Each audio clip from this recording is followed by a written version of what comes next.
Hello everyone, welcome back to the Benjamin Cure Show on this Monday, May 19th, 2025. So many amazing stories to get to across the sports landscape in the UFC, in the NBA, in the WNBA, and the NFL, of course. Let's start first with Friday, the news that hit the newswire. Brock Purdy's $265 million extension with the 49ers. They've agreed to terms. It's about $181 million guaranteed in terms of the guaranteed money, and the average annual value is $53 million per year.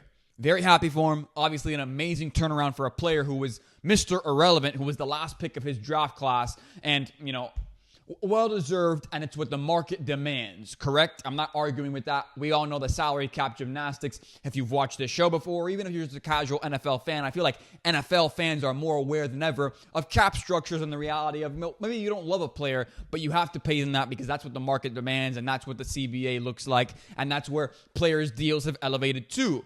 But the reality is, I'm not a Brock Purdy hater. I'm happy for him. I'm glad. He has obviously proven himself way beyond what people thought he was going to be, going from Mr. Irrelevant to now making almost $300 million in career earnings by the end of his career is what most likely will be the number, because I'm sure he'll get another deal after this. But the reality is, I don't love the idea of paying Brock Purdy 19% of the current salary cap, because that's what you're paying him right now. Brock Purdy's current deal at $265 million, $181 guaranteed, and an average annual value of $53 million per year, that puts him right now at making 19% of the current NFL salary cap. I do not love the idea of paying Brock Purdy that kind of money. I think Brock Purdy's a good quarterback. I don't think he's a great quarterback, and the stats show you that. Brock Purdy, once again, I want to make sure I say this, I'm not a Brock Purdy hater, but the reality is Brock Purdy is a different player when he doesn't have Hall of Fame weapons or Hall of Fame guys around him. His record without Trent Williams, who's going to be a first ballot Hall of Famer, is 2-6. His record without Christian McCaffrey since he joined the 49ers is 5-7. So right there, you're looking at a player whose stats in terms of, everybody talks about Brock Purdy's win percentage and how much he wins. Jimmy Garoppolo won a lot too. Kyle Shanahan quarterbacks win a lot too and have been MVP candidates and have won MVP awards. Matt Ryan. It's not hard to succeed in the Kyle Shanahan system. And so I'm not trying to discredit Brock Purdy, but I'm also trying to take away this idea that he's this superstar quarterback. Yes, he made it to a Super Bowl. I'll get to that in a second. But you look at who Brock Purdy is statistically, and you look at his stats, and you look at his win-loss percentage without great players like a Trent Williams or like a Christian McCaffrey.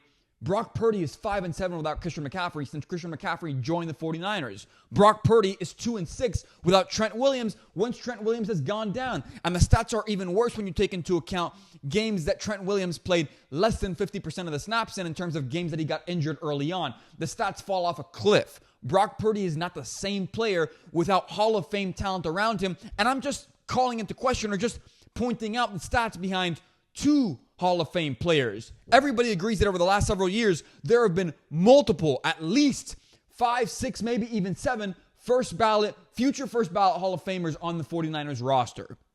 So to not acknowledge that is to ignore the amazing work that the 49ers front office has done over the past several years and ignore the reality that, look, Brock Purdy is a good quarterback, but statistically, he has benefited from having amazing talent around him, and it's undeniable when you look at his performance, the tape, and his stats without that amazing talent around him when they are unavailable due to injury. Yes, well, Ben, football is a team sport, and wins and losses aren't a quarterback stat. Then tell me why all the best quarterbacks seem to find a way to win and have good win percentages. The whole argument of wins not being a quarterback stat is very much so flawed. Here's another thing that people mention. Well, Ben, Brock Purdy made it to a Super Bowl, and Joe Burrow made it to a Super Bowl, and even though he was injured, he got paid too. Not all Super Bowl appearances are created equal. Joe Burrow did more with less than Brock Purdy in more ways than one. Joe Burrow took a roster that was much worse in the Cincinnati Bengals than the Brock Purdy's 49ers team to the Super Bowl. And he came within a play of winning it. And I believe that if that 1 4th down conversion would have hit, and if his O-line could have helped up another half a second, we're talking about Joe Burrow, the Super Bowl champion, instead of Joe Burrow, the guy who made it to a Super Bowl one time. Brock Purdy did not play particularly well in his Super Bowl, and he had more talent around him in that game than Joe Burrow had in his game. We already know Brock Purdy is a solid quarterback. I think he's a good quarterback. I won't go as far as to say, oh, he's a terrible quarterback, because there are people on the internet who seem to think that. I am not one of those people. I don't hate just to hate.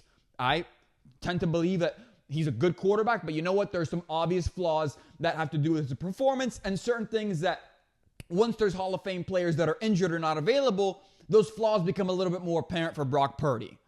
But Joe Burrow performing as well as he did in his Super Bowl and coming within a play of winning that Super Bowl and carrying a team that had nowhere near the amount of talent in the Cincinnati Bengals that the 49ers team under Brock Purdy had, that is an obvious mismatch there, and it's an obvious bad example in my opinion. So when people argue, well, Joe Burrow made it to a Super Bowl too, Ben, and even in spite of the injury concerns, he got paid. Not all Super Bowl appearances are created equal, and Joe Burrow has consistently done more with less, especially in that Super Bowl appearance season and in that Super Bowl appearance, that one game, than Brock Purdy did in that Super Bowl with the 49ers where he made it, but he didn't play particularly well. Joe Burrow played amazing in the one Super Bowl he went to. His team was it was an incomplete roster, and it was shocking that they even made it that far with the amount of holes that they had on that roster, specifically on that offensive line. Brock Purdy benefits from first ballot Hall of Famers all around him, including Trent Williams, when Trent Williams is out, he has a 2-6 record as a starting quarterback. And without Christian McCaffrey, a future first ballot Hall of Famer running back, he has a record of 5-7. So there are some things to take into account. I don't know where the 49ers are going to be at this time next year. I don't know how we're talking about them. I'll certainly make my projections before the year starts. I'm happy for Brock Purdy. I'm glad he got paid. I'm not hating on him. I'm not bashing to bash. But this idea that for sure I'm 100% comfortable paying Brock Purdy that kind of money, no, I'm not. And I understand that that's what the market demands under the current CBA and the current structures and the elevators and the escalators and different deals and what quarterbacks are making now and how $50 million plus seems to be the mid $50 million tier range, seems to be what you pay quarterbacks who reach a certain threshold. I would not have paid Brock Purdy. I put out a tweet on the night of the draft. If I was the 49ers in the first round, I would have considered drafting Shedeur Sanders. Despite what we have heard, I think he would have been a great insurance policy, if nothing else, in a Kyle Shanahan system that just finds a way to win with hyper-accurate quarterbacks who have a little bit of athleticism to them. I think Shedeur Sanders, for as many knocks as there were on his athleticism, is a more athletic quarterback and is capable of rolling out a little bit better and making plays in space than Brock Purdy is, but that's just me. I put out that tweet on draft night. Look, you can say Brock Purdy's a good quarterback. I still would have drafted Shedeur Sanders in the first round, and maybe that's not why I'm not an NFL GM, but that's my opinion, that's my take, and that's what this show is for. So moving on to our next topic, Jon Jones. There seems to be a lot of talk right now. Obviously, the UFC is all the craze right now. We're in the middle of the NBA playoffs. WNBA is heating up too, which obviously an incredible opening night, which we'll get to in a second with Caitlin Clark and Angel Reese and the Chicago Sky and the Indiana Fever. But Jon Bones Jones seems to be putting out some messages there. Today, he put out a tweet saying, or earlier this weekend, Jon Bones Jones put out a tweet saying, I already told the UFC my plans. I'm not sure why they haven't shared them with you, insinuating that the reason he hasn't fought Tom Aspinall yet, or that a contract hasn't been signed, or the reason it hasn't been announced is because he has other plans in mind. Is it that he's taking a break? Is it that he's part of some reality show that there's some rumors about or some reports about going on in Russia right now where he's getting paid great money? Maybe. But that tweet in and of itself from Jon Jones directly tells us, you know what? Jon Jones clearly, according to him, doesn't have plans of returning to fight right now. Then Jon Jones was captured literally about an hour and a half ago before filming this. I'm filming this 7:23 on Monday, same day that I'm posting it. Seems like Jon Jones was on a FaceTime call and he said, I'm done. When the guy on the FaceTime call said, you still got another 10 years left if you want to fight through it. And he said, nah, man, I'm done. So the thing here is Jon Jones really done fighting? And if so, did he tell the UFC? And if so, why hasn't the UFC let the fans know? And if so, or maybe to counter that, even if they know, we know maybe why they haven't necessarily let it out, but like, why wouldn't you at least try to, okay, Jon, you've got to vacate the title. There's got to be an interim title. They already have the interim title. That's the problem here. Tom Aspinall has exhausted all of his options, and right now, his prime is being held up by Jon Jones, who I believe is the greatest mixed martial artist of all time, but right now seems to be not ducking, but holding up the line. And that is unfair to Tom Aspinall and the kind of career that he wants to have, where he wants to be a legend just like Jon. And now Jon is holding up the line. I also think the UFC is a problem for the first time since their meteoric rise during the pandemic when so many casual fans entered the picture, including myself. I didn't become someone who watched UFC cards regularly until the pandemic. I'm a part of that casual fan influx during the pandemic. The problem is, since 2023, the UFC is dealing with we don't have stars that are fighting often enough problem. They do not have the kind of superstars they used to have, and those superstars that they do have are fighting less than ever, or are holding out, or are moving divisions, and it's creating this really sloppy interim title vacated, vacant title bout. We've seen about 5 or 6 titles vacated, maybe even 7 since 2023 in both the men's and women's division, and lightweight and heavyweight. And it's not a good feeling for fans who want a little bit of continuity. And Ariel Helwani talked about this on his show last week because of a tweet that Jedi Goodman put out, who's a hardcore UFC fan, MMA fan, who has a great Twitter account, who I believe works in the industry as well. But this is on the UFC a little bit for not being transparent with the fans and not trying to find a different option. And quite frankly, maybe to a certain extent, not being willing to say, you know what, John, you've got to vacate the title. We love you to death and you're a legend and nobody's taking that away from you, but you're holding up the line. And at a certain point, I can't help but not wonder, but draw the conclusion that Dana White and the UFC and Hunter Campbell would have already forced anybody else if it wasn't John Jones. Man, you're holding up the line. You got to let this thing go. That's the reality. And so I hope John Jones is having and living his best life, but he's holding up the line right now. And this brings into question, or brings into the picture, the fact that the UFC has a problem right now. For the first time since their meteoric rise during the pandemic, you don't have as many stars as you used to, and they're not fighting as often as they used to. And that's evident because of the 5 or 6, maybe even 7 vacant titles that have occurred in the UFC, and fights that have taken place for vacant titles since 2023, not to mention all the interim titles that have taken place in the meantime. The stars are not fighting as often as they used to, and there's not as many stars as there used to be. That's the reality when it comes to the UFC. Moving on to the WNBA and Caitlin Clark and Angel Reese, because Angel Reese had an outburst after what, to me, and most of objective NBA or basketball fans in general, looked like a take foul. And Angel Reese responded in the way in which she did. And obviously, there's a lot of a stir around that situation on the internet. But the reality is, I don't love the fact that, you know what? I'm not a hardcore WNBA fan. I'm not afraid to say that. I have only watched women's basketball since the introduction and the superstardom has risen for Caitlin Clark. I watched her junior year at Iowa. I watched her senior year, and I watched some games last year. Not too many, but I watched certainly some of the bigger games that Caitlin Clark was a part of during her first season in the WNBA. She is the reason that I and so many other fans of basketball and of the NBA and of college basketball have pivoted and said, you know what? It's not going to happen every single night, but I'm definitely going to make it a point to, if there's a WNBA game on, I'm going to try to watch it. I'm going to try to figure out, is it streaming online? Is it part of a free app? Because I know they have an app as well that I tuned into last year.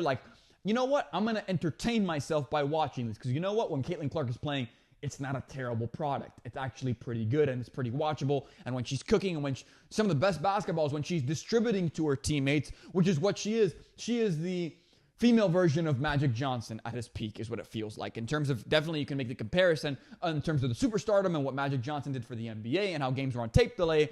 Caitlin's doing the same thing for the WNBA, if not more so.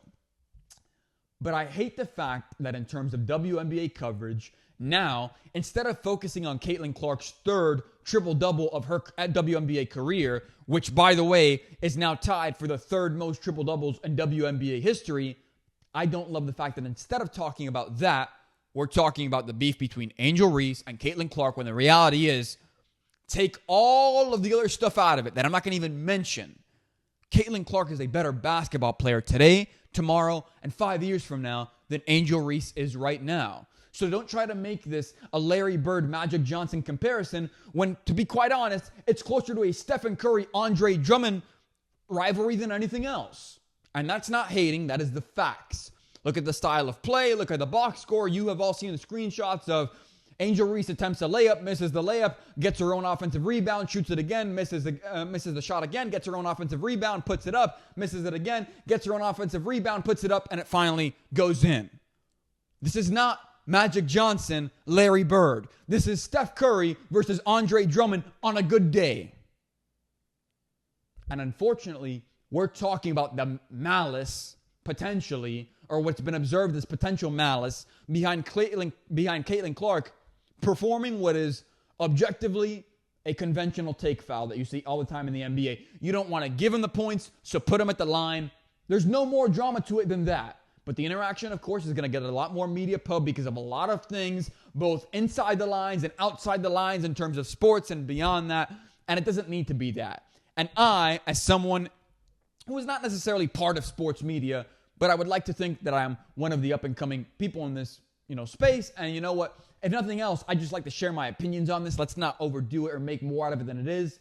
I hate the fact that I have to address that instead of Caitlin Clark is the brightest young star in the WNBA, and the fact that she already is reaching this unparalleled level of success, which I don't mind talking about on opening night, but is overshadowed by, of course, an incident that anybody who is a conventional or objective basketball fan would say, that's a take foul on any given day. It's not a flagrant, and more should not be made out of this than it is. One quick last thing here before we go. Very happy for the firefighter who is a fan of the Indiana Pacers, who is being treated very well by Tyrese Halliburton, who went on the Pat McAfee show today and said, hey, I'm sorry about the incident that happened to you after the last game. We're going to fly you out for Game 4 in Indy. We're going to treat you well. We wish you the best. We want to give you the good experience here. Thank you for being a fan. We're sorry about all that BS that happened to you after the game because, quite frankly, it was classless. And I'm happy that as a Pacers fan, he'll get to enjoy himself after what was a terrible experience. And I'm glad that, the basketball gods and sports karma has sort of worked its way back into this thing. Very happy for him. And glad that worked out, and glad that Pat McAfee, of course, who was an absolute class act, is in a position to be able to facilitate that connection in such a heartwarming and really wholesome way. With that being said, that is all for this week's episode of The Benjamin Cure Show. Thank you so much for tuning in. Happy to be back. Obviously, a lot going on. We're going to try to make this as regular and as often as possible, but the reality is Mondays are our day. I'm going to try to keep that schedule, and I hope you guys will tune in. Thank you so much for tuning in today. Drop your comments down below on all the things that I talked about. I want to hear your opinion. I want a different perspective, so whether you agree or disagree, let me hear it. Until next time, I'm Benjamin Purdy.